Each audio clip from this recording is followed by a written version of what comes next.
his wife Anne, both of whom are now deceased. And they say at the meeting were Jackson Wilshcomb, who is Obi's father, great father, Mr. Herbert Rowe, Mr. Fred McKenzie, who is going to be buried tomorrow in West End, Anne Grant, who we buried last year, Ellis Rowe of 8 Mile Rock, and Artist Neely. So they were the first persons who started the PLP here in Grand Bahama in a meeting at the Star Hotel in 1960. And Warren LaBarity was adopted by those PLPs as their candidate in the 1962 general election. Now, the great issue in Grand Bahama was the Hawksbill Creek Agreement, which was set up in 1955. And under the Hawksbill Creek Agreement, there was a great swath of land which basically had been used as a foresting, to forest or to cut pine. And they gave these, like 100,000 square acres of land was given to the Grand Bahama Port Authority, then owned by Charles Hayward and Wallace Groves, to develop as a free port. The result was that a lot of people got displaced because there were only small settlements around Grand Bahama, and some of them still sit here today. You see the result of what happened. You've got Pinners Point, Williamstown, the one where the church Father Robbie is out on. Smith's Point. Smith's Point, yeah.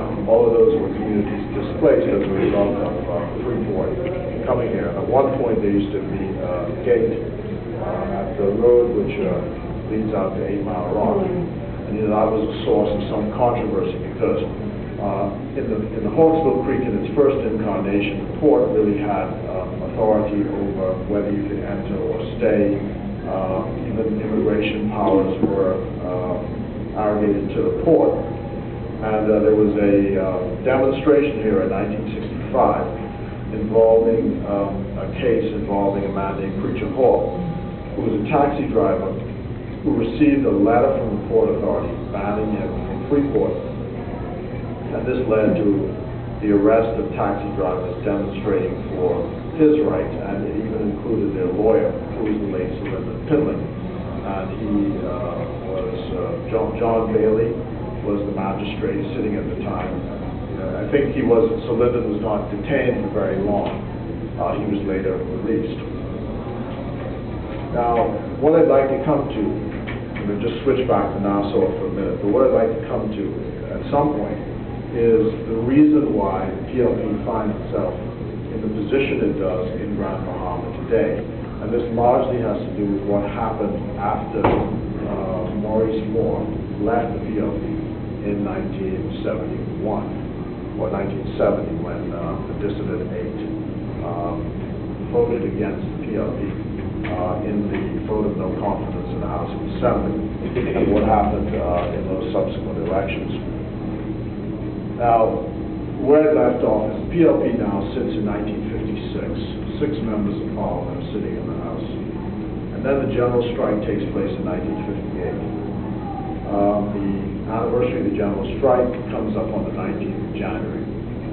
Essentially, the general strike was organized around a protest by the taxi cab union in Nassau, which was headed by Sir Clifford Darling, who later became Governor General. He was the president of the taxi cab union. And there was a dispute about whether tour cars could take people from the airport and take work away from the taxi drivers. So what they decided to do was to block the airport. The airport was supposed to officially open on the 19th of January 1957. They decided to block the airport. And this dispute escalated so that there was a strike, a general strike, throughout the hotel sector and the tourism sector in the Bahamas. Everything virtually came to a halt. And the strike lasted for 2 weeks. Randall Fox was one of the great heroes of the strike. But the result of the strike was the British government, it got the attention of the British government. The Secretary of State for the colonies came down here, who was the minister responsible for the colonies, as the Bahamas then was. He came down here, and he essentially told the Bahamian government, if you do not pass the legislation which is needed to bring constitutional, legal, social reform, then the Imperial Parliament was going to do it for them. So they were basically given an ultimatum. And remember now, if you go back to 1942, 1942 is the year when the Commission of Inquiry said you have to address these social underlying causes. So the result is constitutional reform comes, there's an increase in the seats in the House of Assembly, women get the vote in November 1962.